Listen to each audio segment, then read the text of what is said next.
We go back here to the matter of the point of view, for, besides being vitally important, it is the one that is likely to give the student the most trouble.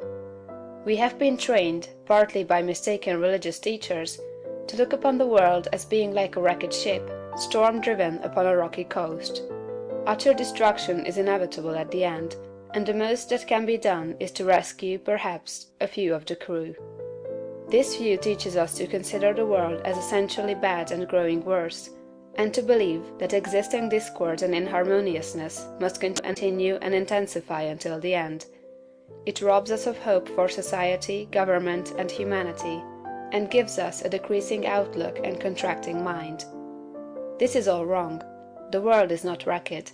It is like a magnificent steamer with the engines in place and the machinery in perfect order. The bunkers are full of coal, and the ship is amply provisioned for the cruise. There is no lack of any good thing. Every provision omniscience could devise has been made for the safety, comfort, and happiness of the crew. The steamer is out on the high seas, hither and thither, because no one has yet learned the right course to steer. We are learning to steer, and in due time will come grandly into the harbor of perfect harmony. The world is good, and growing better. Existing discords and inharmoniousness are but the pitching of the ship incidental to our own imperfect steering. They will all be removed in due time. This view gives us an increasing outlook and an expanding mind. It enables us to think largely of society and of ourselves, and to do things in a great way. Further, we see that nothing can be wrong with such a world or with any part of it, including our own affairs. If it is all moving on toward completion, then it is not going wrong. And as our own personal affairs are a part of the whole, they are not going wrong. You and all that you are concerned with are moving on toward completeness. Nothing can check this forward movement but yourself, and you can only check it by assuming a mental attitude that is at cross purposes with the mind of God. You have nothing to keep right but yourself.